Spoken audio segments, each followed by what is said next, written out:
Good morning, simulation farmers. You're listening to another episode of To Be Real. I'm your host, Charm. Welcome back, my sweet angel babies. Today, we are finishing our 3-part series about understanding your power, activating or reactivating, remembering your power. And finally, we have reached level 3 or part 3. That is going to be all about mastering that power and the way that we can utilize that power to the best of our abilities, like make the most of it. We have this power. Why not use it? In the beginning, I mentioned this series and I talked about it through the lens of the 3 phases of learning anything, which are the cognitive, associative, and then autonomous. So our very first episode was kind of the cognitive version. It was cerebral. It was more so understanding the role that your attention and focus plays into creating your external reality, basically how they're powered by your attention and focus. So that was more so the cognitive version. Then we moved into the associative phase where we talked about redefining trust. And that was us implementing and putting into practice everything that we knew about attention, focus, transcending our current reality, and using trust kind of as a rebooting mechanism, reactivating your power when you feel powerless, and remembering that power through using trust in source as a way to not necessarily focus on how you can deal with your situation, but focusing on the eternal power and source that you know, the eternal being the highest power to hold, anchoring yourself in that, and therefore tuning your vibration once more to the frequency of all that is. Now we are moving into the autonomous phase, which is basically when you have integrated that knowledge, that practice so deeply that it just becomes your natural way of being and thinking. You don't really question it. You don't necessarily have to visualize and kind of practice trusting and remembering your power, knowing your power and acting on it as if it's just the same thing as breathing, as if it's the same thing as just having an idea or thinking or anything that is autonomous to you. Understanding that that is just a natural mechanism of yourself. Creating your reality, setting intentions, placing your positive energy and emotion into things to build momentum and to see them executed in your external reality. And then finally, the power of your expectancy, what it looks like to command your reality. So that is everything that we're going to be covering in this episode. Follow along, explore with me, have fun, and learn as much as you can. With that being said, let's get right into the episode.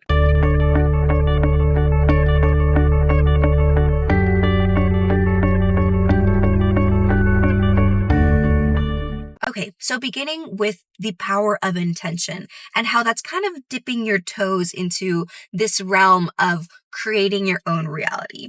This becomes step 1, and this wasn't on purpose. I tried recording this episode and it felt kind of all over the place. I had a lot of examples and I was kind of going between all 3 and I was like, this isn't going the way, it doesn't feel right. And so I took a nap. I was honestly really tired. And then I reviewed my notes and I was like, I can literally take out 95% of the things I wrote and it can be summarized in these 3 things: setting intentions, charging your desires with positive emotion and practicing positive expectancy, and then finally commanding the universe, expecting things to change.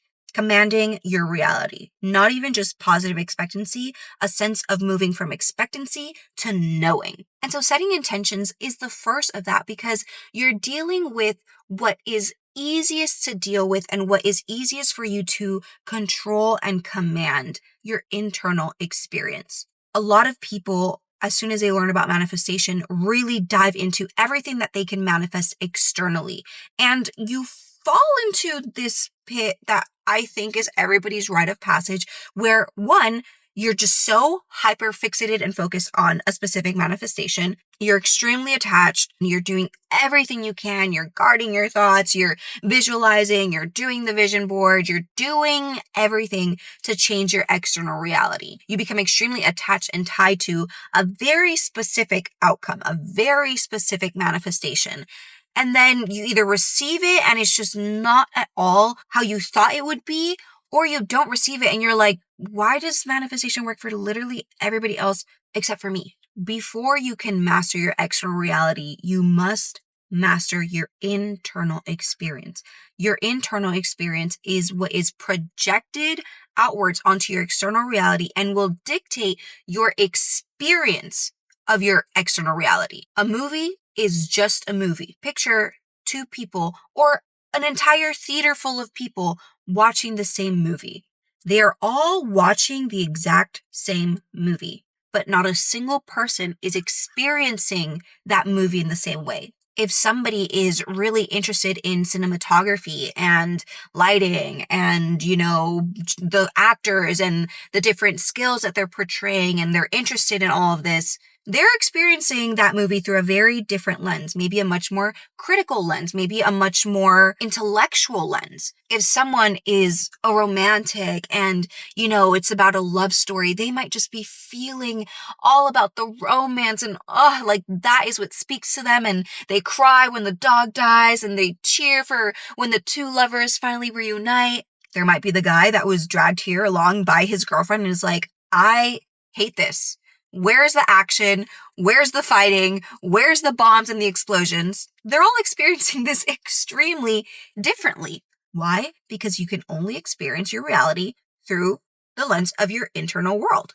All of your memories, all of your baggage, all of your subconscious fears, all of the things that excite you, all of your natural desires and the things that you're just passionate about, that will always be what dictates what you see, what you notice, what naturally catches your attention. I've mentioned this a couple of times. You are capable of consciously processing about 40 to 50 bits of information at a time, while your senses have the capacity to experience about 11 million bits of information. And so everybody's internal world will dictate where their focus truly lies. What is held within their 40 to 50 bits of conscious experience, of conscious awareness. And so you want to start with learning to master your internal reality. As within, so without, as above, so below. The whole point of literally everything that has to do with spirituality, manifestation, personal growth, is reclaiming your power. In what way have you externalized the power that was only meant to be yours? Because you are a creator in this reality. You are the being that has free will. You are the being that is made in God's image, that has that higher power, that you're not just running completely off of instincts. And so we begin by setting intentions. We set intentions for what we desire our internal experience to be, or how we want our internal experience to change and be transformed after experiencing something in the external. It can be a trip. It can be seeing someone or having a first date. It could be doing some sort of ritual or showering, being intentional about a shower routine that you have, how you want to be changed by this experience. And so now you're setting your focus, you're tuning your focus to execute the function. I want to experience this internal shift after this experience. Hone my attention and focus in this direction so that somehow, some way, I either experience something or talk to someone, or I see a star in the sky, a falling shooting star, and it's transformative to me internally, or I have a dream and inspired by the location that I'm in. Something, bring it about so that I have this inner transformation. I do this all the time with trips. I used to do it with showers, and it was more so about jumping timelines and convincing my mind that after I shower, I will have washed away everything about this past reality. And the second that I step outside of the shower, I will be in a new reality. I was imbuing power into this pretty normal, mundane experience, showering. But I was placing the power of intention into it and meeting the moment with deep presence. So bringing that power that you had placed into the future so that you can experience something afterwards, and bringing that energy and that power into the present moment, the only place that you can actually change something, meeting it with presence, and therefore allowing this experience to actually blossom and birth the thing that you were hoping for. And it all has to do with your belief intention sets up this really gentle sense of belief. I don't want to say it's a hope, but it's as close to hope as you can get while still having a sense of your power. If you were just hoping for, you wouldn't have this sense of, I am sure that this will happen. When you set an intention, you are saying, I'm hoping this while also knowing that this will be the result because I have intended it. It's a more tentative practice. It's you dipping your toes into it and being like, I know that this can happen. I'm being intentional about asking, requesting, deciding that this is going to happen, but I'm allowing it to simply transform me internally. I chose 3 or 4 very specific things in my life this year to set really powerful intentions for. 1, changing a perspective of myself. 2 of them, seeing a radical change in my life. And the third one, very specifically, was to experience the death of this life, heaven, and then experiencing a new earth. That was my intention. And that is exactly what the process felt like. It was a little bit terrifying, but we're on the other side. We're experiencing the new earth. And there's still things that now that I'm moving forward, I would like to change in my life. But boy, did I see that intention play out. And I saw it play out in all these other situations as well. But my point is, in all of this is your natural and inherent power. Use it. Start using it. You can and you will get to the place where you can manifest anything effortlessly, easily, and instantaneously. But the fun is 1, discovering that this is a power that is yours to use whenever you want. 2, seeing how the world then the universe comes together to bring to you your manifestation, seeing how you transform internally and how that becomes like huge milestones that you can look back and be like, oh my gosh, that's when this thing changed for me. I set this intention and this is the way that things played out in the external reality. And then this is where it led me. And then this is another really big intention that I set. It's so fun to see how it all unfolds. And you're adding very specific chapters to your story, very specific moments of growth and transformation. And that is yours to experience. That is yours to command and dictate. And in the process, you begin to subconsciously understand your power. You still haven't necessarily been able to command your external reality, but when you realize, wow, every single time that I set this intention, it happens exactly the way that I desired, or I got the exact result of what I desired through however the situation played out. I still got exactly what I intended. And so you're waking up that power. I'm not deciding how it has to happen. I'm super open to however it's going to happen, which, let me tell you, is literally so fun and so exciting. Like when you give the external reality creative liberty to meet your expectations however it wants, it's literally so crazy because you could have never come up with something so synchronous. You could have never come up with all the things that align perfectly, magically, the people that you met, where you ended up, the conversations that you had in the randomest places. There's so many ways that the universe can use everything that it has in its arsenal to meet your expectation. It's literally so fun. Literally so fun. I used to do intuition days, and it was specifically setting aside a Saturday to follow my intuition to guide me. And my intention was always, I want to meet God. I want to feel like I'm going on a date with God. I'm going on a date with the universe, and I've met God through this experience. And I had the most insane, synchronous experiences. I would talk to a stranger and they would tell me everything that I needed to hear in order to solve some sort of problem or answer the questions that I'd been kind of dealing with. And I would also be able to do the same thing with them. All the things that I had been learning, all the things that I had been kind of processing and thinking about and going through in my personal experience. But the seed was planted with the intention, I want to feel like I met God. And my thing, whenever I say meet God, I really mean I want to have a transformative experience in which I understand more, in which my questions are answered, in which I'm meeting the unknown and having it be revealed to me. And that's exactly what I would experience. And so while a lot of us set intentions and we just do it so effortlessly and so thoughtlessly, it's like, yeah, like this is what I want to happen. While we all do that and we all have practice doing it, I want that to become a practice that you are incredibly intentional about and be really intentional about exactly what you're asking for. You can be oddly specific, incredibly specific, and ask for more.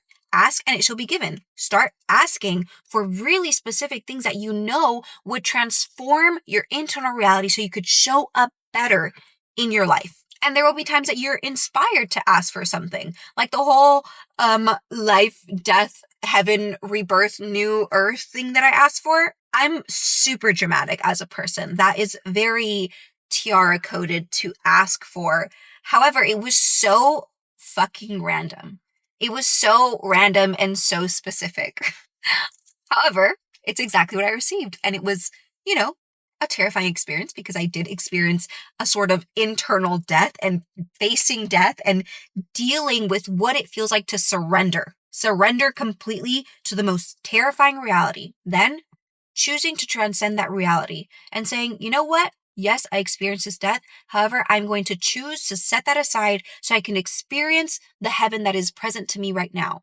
Heaven was present to me, but internally I was experiencing a death. So transcending that, experiencing the heaven, and then coming back home and experiencing a new life, a new earth. Somehow, some way, now magically I'm able to record effortlessly several videos a day consecutively with energy and with consistency, and the ideas are flowing and they're better than any idea I've ever had. And girl, I personally, I know what made it happen. However, I don't know how it happened. I just know that it did. And I'm experiencing it and I'm living it and I'm a living testimony. That's all I can tell you. And I'm no different from you. I'm not anything more special than you. I'm not one of those people that, they grew up seeing spirits and really in tune with their spiritual powers. That's not me. I have a love and passion for this, but I'm just any other bitch. I'm not anyone that you could really look at and be like, oh my gosh, no, she is living this extravagant, extraordinary life that I can only look up to from where I am. No, girl, we are on the same playing field. We're on the same playing field. I'm very much at the beginning of my process and everything that I want to create. I just so happen to love sharing the process as I go. And so begin to set more intentions. That's how you're going to start, becoming more aware of your power and beginning to trust yourself a little bit more. Once you have become really comfortable with setting intentions and understanding that that is a power that you have and that you should use as often as you can begin to use what Bashar likes to call permission slips. Anything that you choose to believe in order for you to, in a sense, place your power into so you can trust in something else other than yourself to make something happen. It's the same idea of trusting in source. It's externalizing your power, in a sense, in something that you know is more powerful than you or that you know is eternally powerful, and saying, I can't necessarily believe in myself right now to execute this, but I know that I can trust in them. And in that sense, you begin to match the vibration because you focus on it, you believe in it, you trust in it, you transcend your reality, you're in alignment, you don't have resistance, you're not wondering if, because you know that they can, you know that they will. This is the same thing, but you can do it with anything. And that's the really, really fun part. I love using it with water. I love imbuing the water that I drink with things that I desire to experience. This is my first piece of jewelry ever, or my first piece of gold jewelry ever. It's a small Nefertiti, and it was the first thing of value that I bought for myself. And when I saw it at the mall, I was like, that has to be mine. And it was such a huge investment. I think it was $120. It wasn't anything crazy, but to me at that time, that was so much money and it means so much to me. And I had another necklace that was really a huge part of me, and it was a cobra with a kind of gemstone at the top. And the cobra is a symbol for transformation. I have snakes on my body. I believe that that's part of my gift, everybody's gift, to really transform and shed themselves and start anew. It's kind of all about the cycle of life, death, and rebirth, which I don't know. I'm like very drawn to that specific aspect of transformation. And when I started dating my ex, we went together to, I don't even remember. I think I went to get my earrings fixed, or, I went to get my chains fixed. I wanted slightly thicker gold necklaces or gold chains for my necklaces. And I saw this crystal and I was like, that is going to be mine. Somehow, some way, that is going to be mine. It felt like it was mine. It felt like it was already supposed to be mine. Something that was meant for me. I was like, no, this is literally mine. And we got to the car and my ex presented it to me and I was like, oh my God. First of all, that's crazy because in my mind, I had decided like somehow, some way, I don't know how, I don't know when, but that will be mine. But I ended up connecting the cobra with that gemstone. And to me, it symbolized the transformation of me to my higher self, like the gem within, the crystal within, like my upwards transformation into that. However, after my relationship ended, it's not necessarily that I felt like the piece of jewelry was tainted. Like that piece felt so mine that it didn't really matter who it came from. However, it still did come from my ex, and it was something that I wasn't super like thrilled that it had come from him, because now I was like wearing something that he had given to me forever. And on my birthday, my sister had me take off some of my jewelry. She's like, like this dress would just look better without it. And somehow, some way, I picked up all of my jewelry and I put it where I set all of my jewelry, my earrings and all that stuff. And I just set it there. And I was just going to put it on later because, small class, it's just a lot. And the next day I went to work and I think I just felt nervous or something. And I went to touch my pendant because I don't know, at this point, it's like something that I just use when I'm nervous. And I realized I hadn't put them on. I go home. Lo and behold, my Nefertiti pendant is missing. Everything else is there. The cobra, the chain for this one, only the Nefertiti is missing. And I was devastated, literally so devastated. It had so much sentimental value to me, and it felt like the only thing that was truly mine anymore. And I remember thinking like, if I was going to lose any necklace, I would have rather it had been the other one, not this one. And I'm going to talk about decoding messages from the universe in another episode. But as it was lost and as I was looking for it, I knew with every fiber in my being that it was symbolic and that I needed to process something before I would be able to find my Nefertiti necklace again, which I did. And 3 days later, I felt like that process was complete. I had journaled and processed and spoken to my subconscious, and I felt it complete. I knew it was complete. I had done the work. And so I was like, okay, I want my necklace back at this point. Like, I did the work. You said that I would find it once I processed this, and I did. So give me my necklace back. And I'm not proud to say this. I had experienced a situation previously where I had, with negative intention, set a very clear, powerful intention for something. And there were repercussions to that experience that I also had to process. It worked out in the end, but that's when I realized like, oh wait, I actually can be extremely powerful when I expect something to happen, when I command something, and I'm just like, I'm very emotionally charged. And so I was like, let me do the same thing, but now with a positive intention. And so I filled a really small, cute cup with water and I put a little candle lid on it and I wrote down, I'll put a little picture of it. I'll put a little picture of it, of what I wrote. And it was a very clear intention, basically telling the universe, like, I want this Nefertiti necklace back. And I drew a little picture of it. So I was like, just in case you don't know what it looks like, I want it back. And I went to sleep knowing, not knowing how, but knowing that I would find my Nefertiti necklace. Next day, my mom comes into my room and she was like, thank God. Thank God, look what I found. And I opened my eyes and there is my Nefertiti necklace. And I was like, noted. Fucking noted. I will be doing this for anything that I want. And I've been doing it. I'm collecting like little cups and like little You know those little ginger shots that come in little glass bottles? I've been collecting them, and I write on a little piece of like notebook paper, and I just cut it super small, and I place it underneath my cup, and then I thank the universe. I'm like, oh my God, thank you so much. Like, I know this is going to happen. I know this is going to happen because I've done this before and I've seen it happen, and I've done this a couple times now and I've seen it happen, and I know this is going to happen. So thank you in advance. There's nothing magical about this water that I grabbed from my refrigerator that I'm placing in a $3 bottle from Whole Foods or something that used to have a ginger shot in it.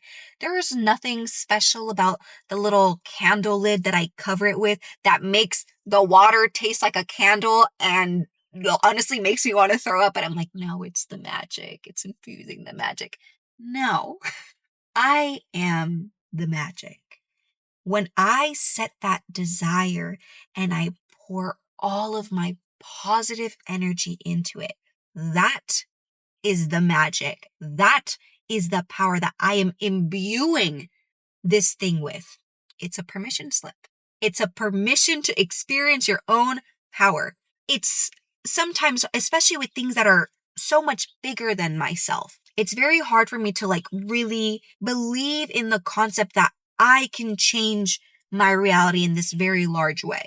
Something like, I'm now choosing to step into my highest reality or my highest timeline. That's something that I personally can't really wrap my head around having any power over. However, I have given myself the permission slip to experience my power by saying, yes, when I, place this desire in this little cup of water and I let it sit in the moon, and the longer it sits there, the more potent it becomes. And I wake up and I feel so good, and I drink it and I feel like the change, and I know it's transforming my cells. That is you being Delulu in the best way. Why? Because if what it takes for you to experience your power is a permission slip, use it. Bashar says this all the time. He's like, use it until you don't need it. But if that's what it takes, go ahead. If it's serving you, go ahead.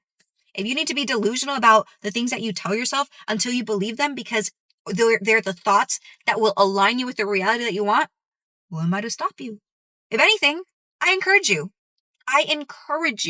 And so understanding that there's times where you externalize your power in the sense of, this experience has power over me. This thing can tell me and define my worthiness. This thing can tell me and define my value. This thing can tell me who I am.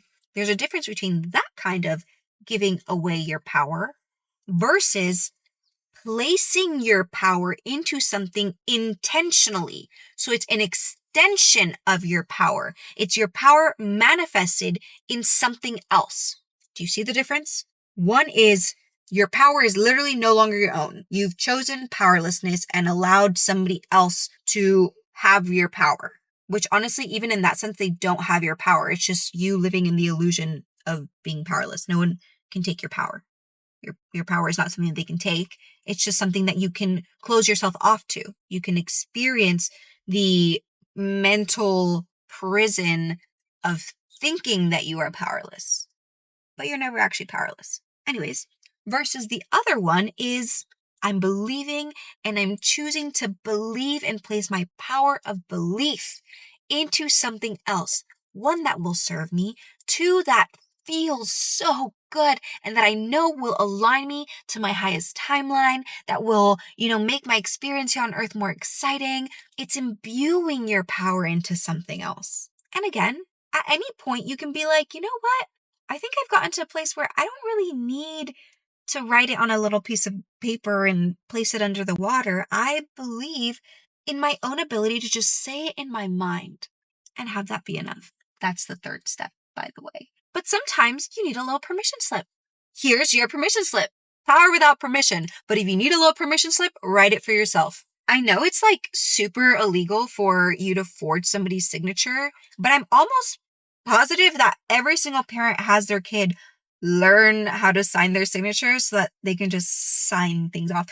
Maybe that's just my mom. I don't know. Maybe that's like a third world country ritual where it's just literally not that deep. Like, you should be able to forge your mom's signature for permission slips, for Mind you, with her permission, she showed us how to, with her permission, you can sign off on your own permission slip. And the crazy thing is, and what's his name? Dr. Joe Dispenza talks about this. He's like, even when you know that you are experiencing the placebo effect, your mind actually makes it even more powerful when you know why it works. So even when you know that you are taking a sugar pill rather than what the actual medicine is supposed to be, if you know why the power of your mind is able to create that same level of, pharmacy within you to give you exactly what the medicine is claiming to give you, but in a healthier way, because it's perfectly curated to what your body needs without all of the crazy side effects. When you understand how and why that works, like the science behind it, your brain is even more on board. It's like, oh, this is the logic about it. I'm telling you, the logic of it is the positive energy, the positive emotion, the energy in motion that you are placing within this thing. That is how you really bring your power into this reality. You are inherently powerful. Your mind is inherently powerful. Everything is available to you in this realm of eternal possibilities. However, in order to materialize that and experience that in your external reality, you must first charge that thought with emotion. That's when it becomes a belief. You wouldn't believe in something if you didn't really feel anything about it. The reason why your mind can't tell the difference between your imagination and what you're experiencing in real life, this is my conjecture, by the way, is because even when you're imagining something scary, imagining something stressful, imagining something super happy, you have a visceral body sensation. You can feel it in your body. And your brain is like, well, if it wasn't real, why would I be literally feeling it, experiencing it with my body that is real? And so when you are able to take that energy and that power and bring it and materialize it into this present moment by feeling it with your body, by telling your mind, this is real, I'm literally experiencing it right now. That's why I'm feeling all of this positive energy. It's literally already happened. That's why I'm so excited. Your brain is like, no, you're right. No, you're right. It has happened, or else I wouldn't be feeling it. And then because of the bias confirmation / the mind's desire for homeostasis and not experiencing cognitive dissonance where your internal world is saying something different from your external world, it now has to execute this function to prove to you in the external reality that yes, the emotions that you were experiencing were accurate and correct because you are now experiencing in your external reality what you first experienced emotionally before the external change. You vibrated at the same frequency of your desire, and therefore you are no longer in alignment with your current reality, and you must transcend it to now be in the reality where you are experiencing it. The radio station has to change. You've changed your frequency, you've changed your output, and so now the radio station has to change to match your frequency and now change your input. You can place your power into anything that you desire.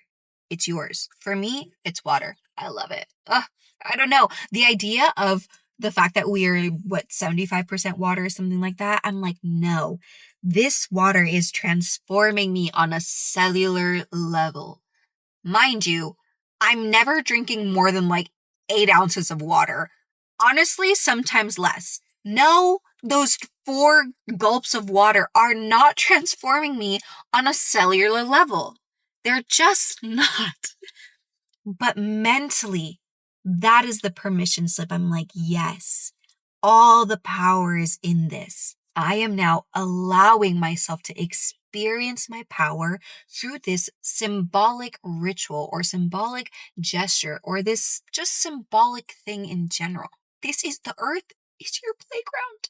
It's your playground, and you can literally bring anything that you want to life because you have the power of emotion. You have the power to set energy into motion. And so that positive expectancy of knowing, yes, now that I've done this, I know I will receive this, is changing you on a biological level because you have changed your belief that has transformed the way you thought.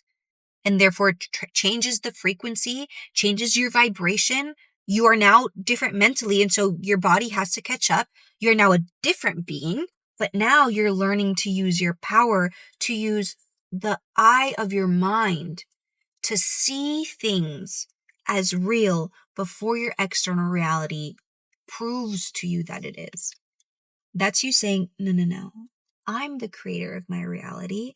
I create things before they come into my existence. That's my power.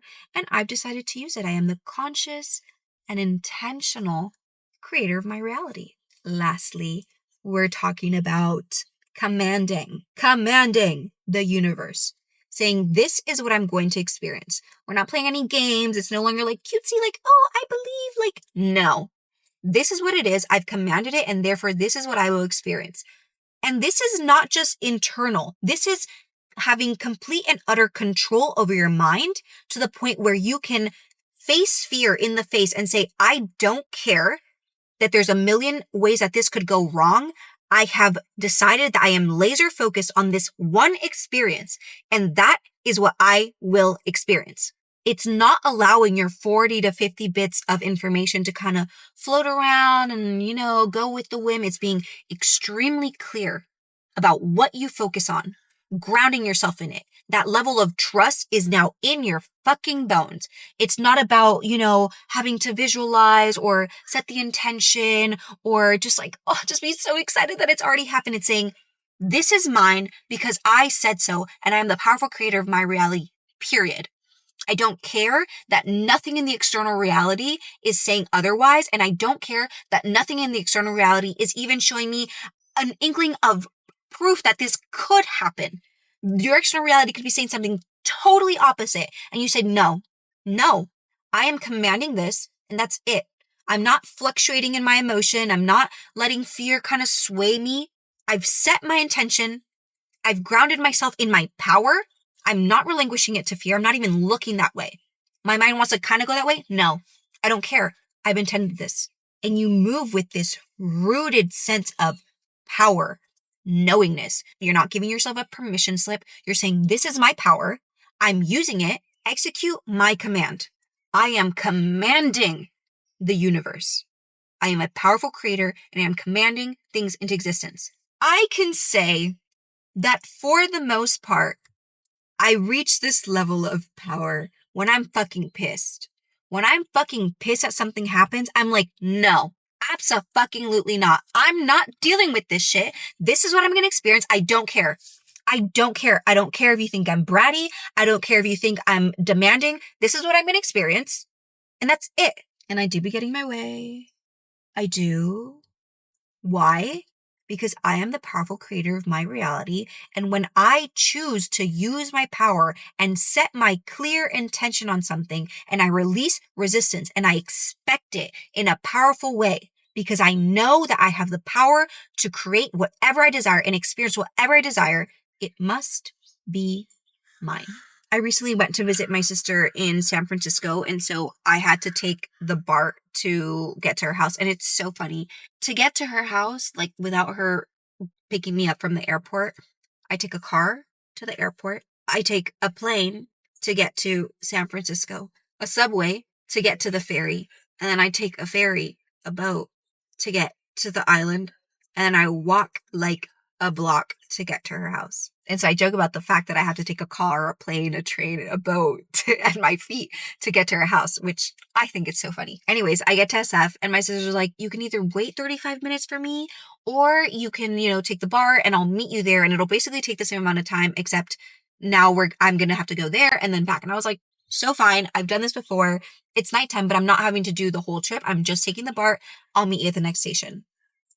Tell me why. I finally get to the right station. I get up, I grab my jacket, I grab my backpack, and I just hear somebody bang on the glass. And I turn around and I see two people holding my purse. And I was like in shock. I couldn't move. I was frozen. I was like, wait, oh fuck, my purse is stuck in there. And the guy runs and tries to open the door to give me my purse back. And he can't open, obviously. And there goes the train. And I'm like, I call my sister and I'm laughing. I was like, I just left my purse on the BART. Like, I left my entire purse on the bar. My purse, my wallet, my credit cards, and $400 in cash. And I was laughing because I was like, no, this is literally going to be okay. I'm going to get my purse back. It's not a big deal, blah, blah, blah. And in my mind, I was like, that man looked really spiritual. He knows. I sent him brain signals to go to the next stop, leave my purse there, knowing that I will take the next train and we'll meet there. I knew with every fiber in my being. And I was like, I will get my purse back. I'm not worried. I'm not stressed. I will get my purse back. I go to the next stop. This man is not there. And I was like, wait, what? I thought telepathically, spiritually, we were linked and he was going to leave my purse here. And I'm like starting to panic a little bit. And I was like, fuck, I'm not getting my $400 back. I'm not getting my $400 back. I didn't say I'm not getting my purse back. I knew I was getting my purse back. Somehow, some way, I was getting my purse back. But I knew I was not getting those $400 back. And I was like, I was bummed. But a piece of me was like, fine, because like I told you guys before, my car had gotten towed and I had dealt with so much. I processed so much, and it was about me believing in lack. And there was just so much tied into that experience. And even though I had done my best to process that experience at the time, I dealt with a lot of repercussions because of the lack of that money. And so I still was kind of tied up in that experience. And I was like, okay, I was trying to transcend my mindset about lack of money. I was given a test. I very much failed it because I was still very attached to the idea of like, fuck, now I'm down for 100 and now I don't have enough. And I was tied to that. So I was like, okay, I'm probably going to experience the same exact thing. And that'll be my opportunity to prove to the universe that I'm no longer being controlled by my external reality and I can pass this. And I was like, well, I did say that would happen. So I guess I just have to take this one on the chin and what the fuck ever. Whatever. I know I'm getting my purse back. That was just a way for me to lose those $400 for me to have the opportunity to pass this test. But I was still fucking mad because I was like, fuck. I was supposed to deposit this money, but then I got kind of late. So I was like, I'll deposit this as soon as I get to the airport. But then in the airport, I was like, why would they don't have a Wells Fargo ATM here? Like, I'll just do it when I get to SF. They did have a Wells Fargo ATM there. I got to SF. I lost my purse. And now I knew that those $400 were gone. I was bummed. And I was starting to be a little bit discouraged. Like, I knew I was getting my purse back, but it wasn't happening the way I expected it to happen. Technically, there's supposed to be like an attendant, like a security guard at every single stop. And for some reason, there just happened to not be a person, a security guard at that next stop. And so I had to go to the next one. And then, they called the other people and they checked the bar and it wasn't there anymore. And I was like, well, I mean, he did look very trustworthy. And there were other people that saw what happened, Anyways, very, very, very long story short, I lost hope for a second. And I was just frustrated. I was like, this just fucking sucks. Like, the reason why I thought this was kind of funny when it happened was because I knew I was going to get my purse back.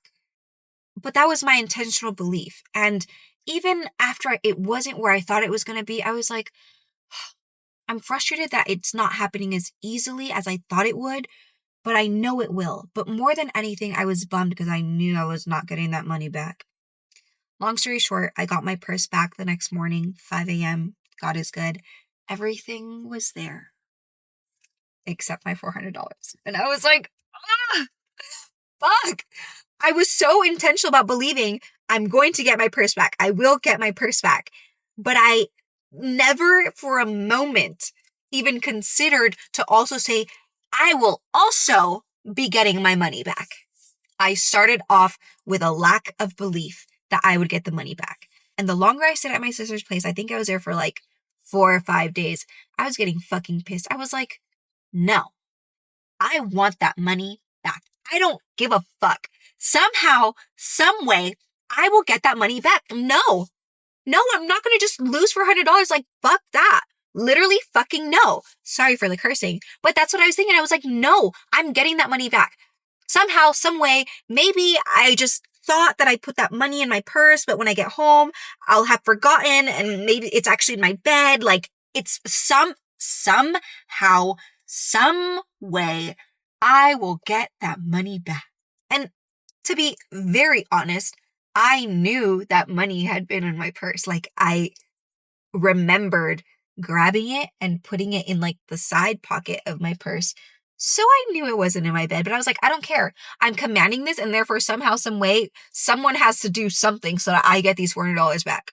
And my sister was like, fuck, that really sucks. I'm so sorry. Like, I can send you about half. Like, I'm spending a lot on my birthday right now, my 30th birthday party. I can send you half. And I was like, thank you. Thank you so much. Like, I really do appreciate that. And, one, I didn't actually expect her to send it to me. I was like, it's not her fault, But two, I was still kind of like, that money's going to be in my bed. That's the only way that I know that I could get that money back. So that money's going to be in my bed. Even though I know for a fact that I put it inside of my purse, that money is going to be in my bed. I'm going to change reality. I'm going to change the past, and that money will be in my bed. Tell me why I get on that plane and my sister sends me $400. I was like, did I just get my money back? Did I just get my $400 back? What? And I come home and I check everywhere in my room, anywhere, for these $400, and they were not there because I had placed them in my purse and it had gotten stolen from my purse. But I got my $400 back.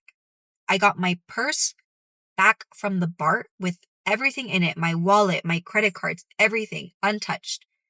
My $400 that I expected to be gone. But when I set that powerful intention and command into the universe, I will get my $400 back. I don't care how. In my way, in my mind, it was going to be by me changing the past. But I got those $400 back. My sister did not have to send me the full amount. She never even said she was going to send me the full amount. She was like, I can help you and like send you $200. And I was like, while still honestly being like, it's okay. Like, you don't have to. Like, I'm going to find it in my bed. Do you see what I'm talking about? You have the power to change your reality. You are the powerful creator of your reality. And sometimes it takes a really difficult situation for you to put your foot down and be like, no, I do not subscribe to this reality. Absolutely not. This is not what I want to experience. Absolutely not. I don't care what it takes. Change it. This is not what I want. This is what I want. Make it happen. I command it. And you are resolute in that. There's no wavering.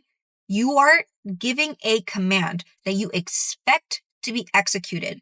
I don't know anything about the military, but I do know that when they are given a command and an order, it's not optional. It's a command. It's an order. They always say in those movies where it's like, and that's an order, Colonel, or something like that. I don't know. It's not optional. You are commanding something, and therefore you expect it to happen because that is what commands are for. Alrighty, so we have now reached the part of the episode that I deleted before transferring onto my laptop. Love that. However, we always know, expect, and intend that everything is always happening for us. And so there's something that wanted to be said through me today that maybe I didn't say in the last bit. And if I had been able to finish it, or if I hadn't deleted it, then, I wouldn't have had the opportunity to say it. And so here we are.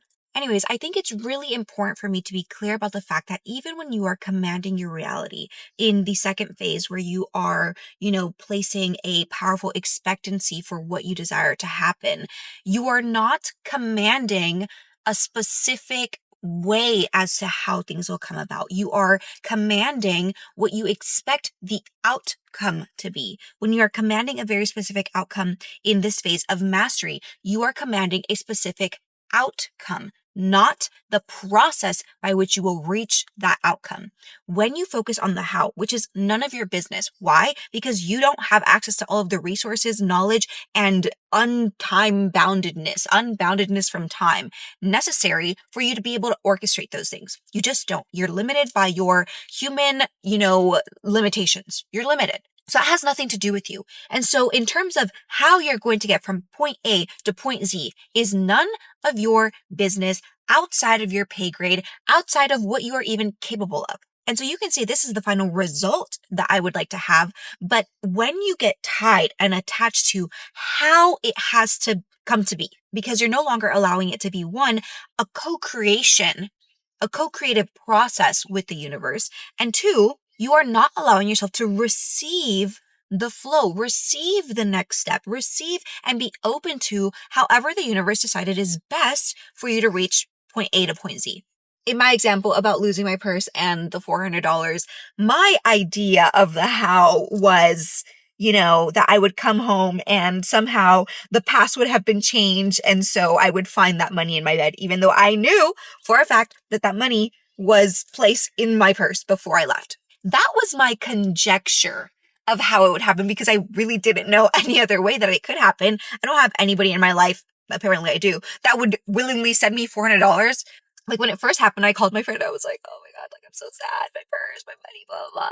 And he was like, I can send you about $100. Like that's really all I can do for you right now. And I was like, no, it's okay. I thought that the gesture was super sweet and super kind, but I was like, no. And I just sent him his money back.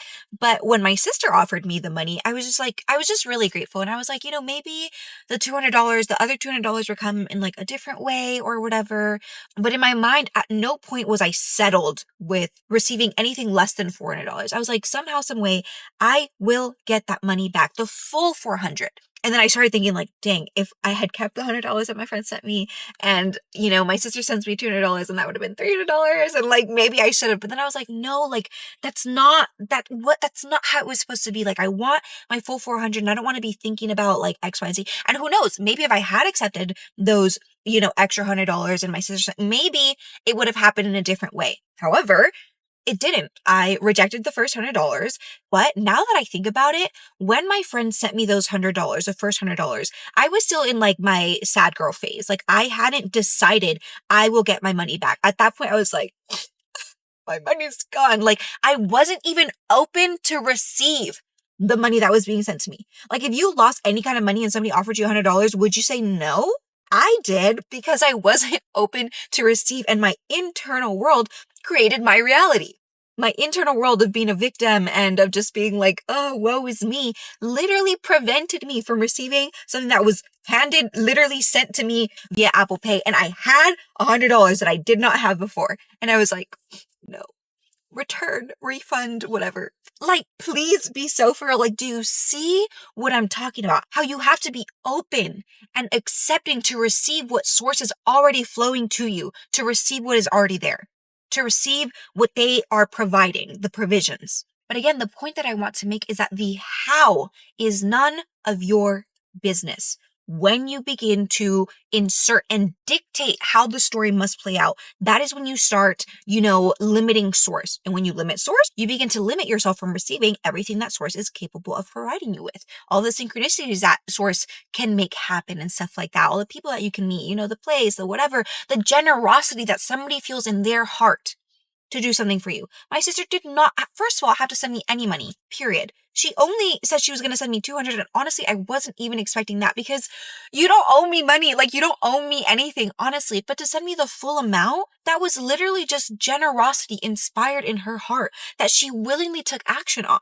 And I guess something else that I want to say is that you never know the role that you are playing as part of a co-creator and as part of like the whole. You never know the role that you are playing to allow somebody else's manifestation to come to life. This whole process is give and take, give and take. You are not going to reach anywhere alone, and nobody else has reached anything alone, whether it's between you and the universe and like what the universe provides, or like the people that the universe uses to allow these manifestations to come to life. Like even when I tell you guys to like, comment, subscribe, like it used to feel so cringy to me to ask people to do that.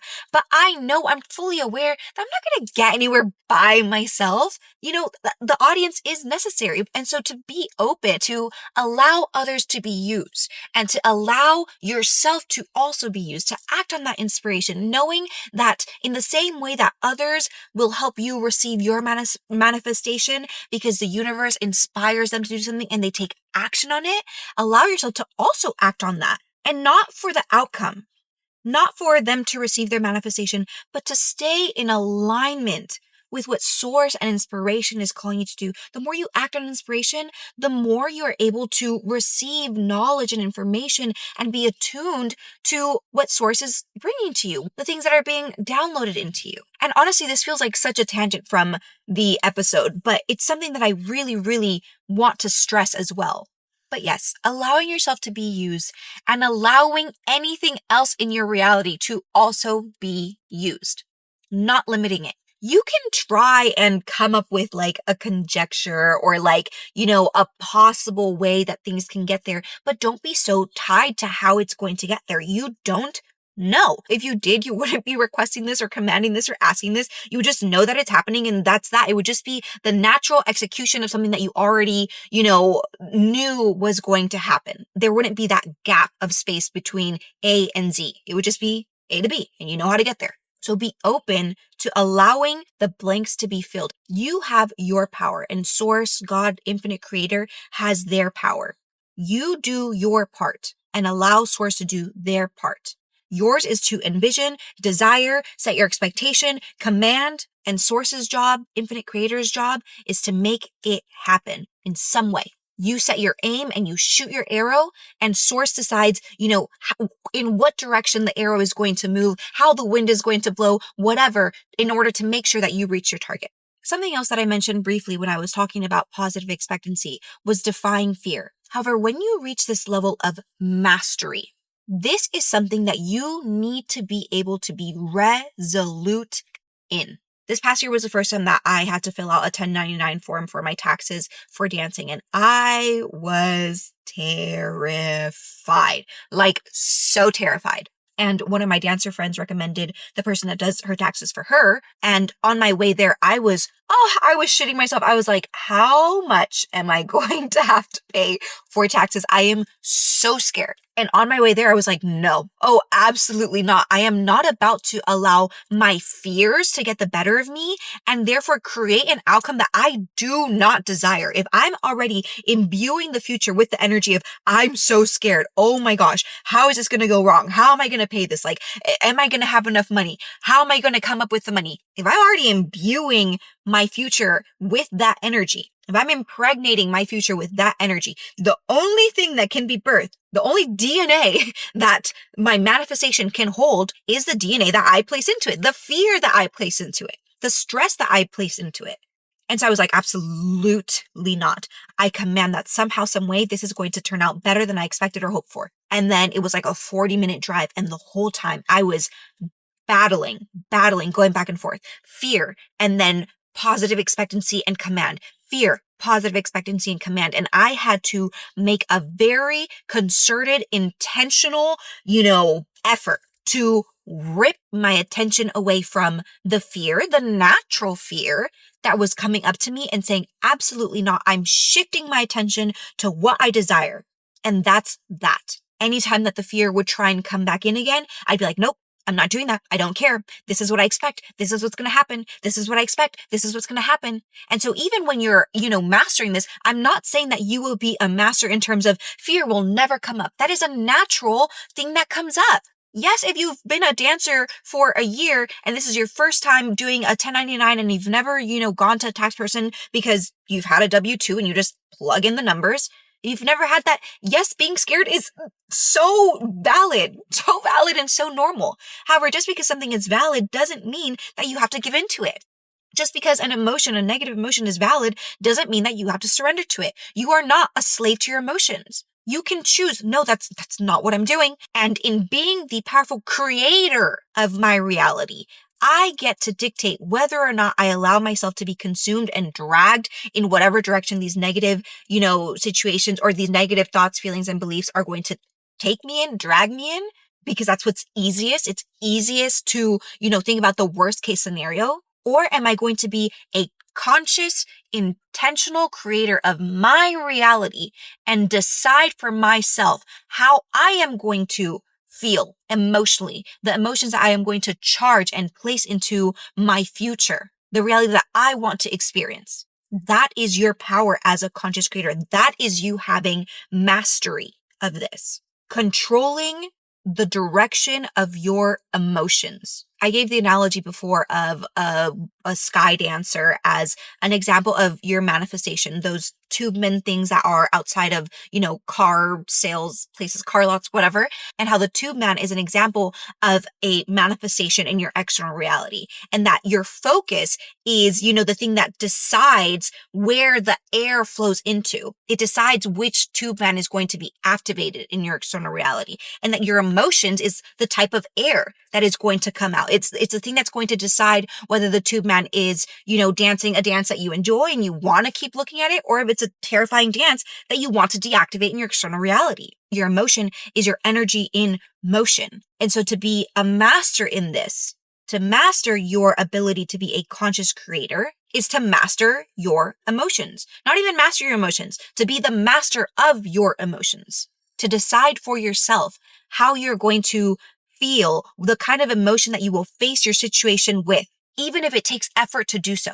Even if it takes a concerted effort to look in a different direction than, the negative emotion that is naturally calling to you. And so can you ground yourself in the present moment where you are literally imbuing your power to create something new? Can you bring the energy and the emotion that you desire to experience when you receive your manifestation into this present moment and stand firm and face fear and say, absolutely not. I am going to be intentional about feeling the way that I would like to feel when I receive my manifestation. My taxes were completed in like 2 hours. I had the best time talking to my tax guy. I know for a fact that he will be my lifelong tax guy. It came out so much better than I could have ever dreamed of, hoped for, expected, or imagined.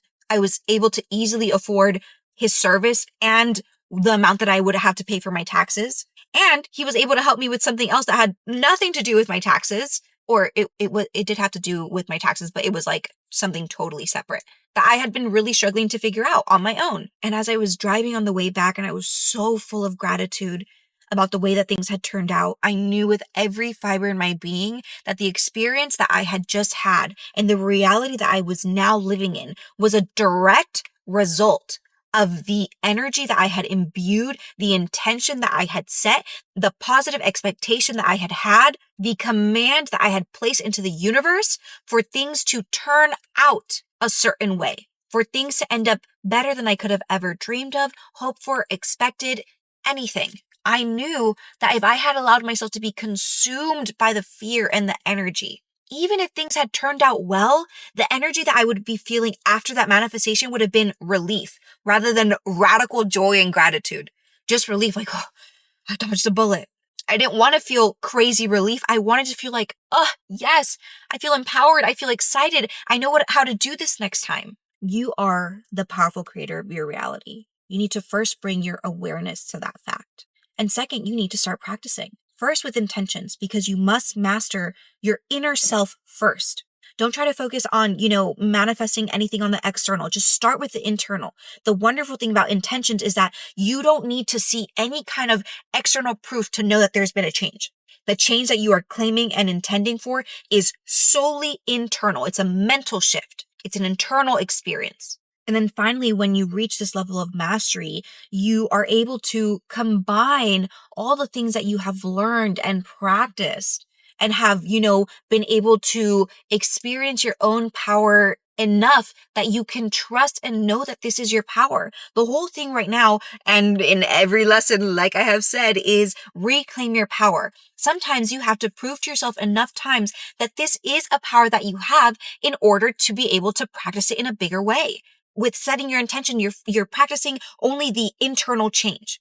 With positive expectancy, you're now dipping your toes into the external reality as well and seeing how your emotions power and generate a specific, external outcome, external manifestation. And in this level of mastery, it's taking that and having that be your natural way of operating, knowing, remembering, having it be autonomous for you to remember the way that I think, feel, intend, creates my reality. And so I will be intentional about the way that I manifest, what I am manifesting, what I am placing my focus attention into, the kind of emotion that I am feeding that focus with.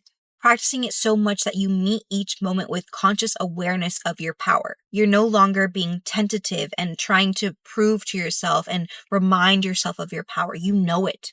You know it like you know it, like you know it, like you know it. You've practiced it. You've experienced it. You've seen it play out. And so you use it consciously, intentionally, with excitement, with joy, with positive expectancy, because you know that you have the power to command your external reality. You are the powerful creator of your reality. I'm conscious of it. Your higher self is conscious of it. Now it's time for you to be conscious of it. Anyways, that is the end of this episode. Thank you so much for tuning in. I'm so thankful and glad, of course, per usual, that the ending to this episode was deleted and, caused me to have to re-record this ending. I was able to add so many more things that I think are really important for you guys to gather from this episode as well. Everything is always working out for you. Everything is always working out for me. I know it. Your higher self knows it. It's time for you to remember it and know it as well. But yes, I hope that you enjoyed this episode, learned so much from it. I'm always so grateful for every single episode that I finish because they allow this information to be solidified within myself just that much more. And then to have, a video of it, something that I can go back to and reference. And even when I'm editing, I'm like, fuck yeah, I need to practice that even more because I'm by no means an expert. This is something that I've always wanted to do. And I've finally reached a place where I'm allowing Source to speak through me. But just because Source is speaking through me doesn't mean that I've mastered this information. It just means that I'm allowing myself to be a vessel to express a message, to convey a message. And so we're all in the same boat. We're all learning. We're all practicing. We're all remembering and reclaiming what is naturally ours, what we have been gifted with and naturally imbued with, the power that we have been naturally imbued with. And it's such a beautiful, exciting journey. It really is. Anyways, I love you guys so much. Please make sure to like, comment, and subscribe. And I say that without any embarrassment or fear. Thank you for helping me manifest the life of my dreams. Like, for real, thank you, thank you, thank you. Because I know you guys will make it happen. So thank you so much. Shout out to the universe. But yeah, the next episode will be about decoding messages from the universe, or at least how I decode the messages that I have received from the universe. Anyways, thank you so much again for tuning in, and I hope to see you in my next episode. Love you. Bye.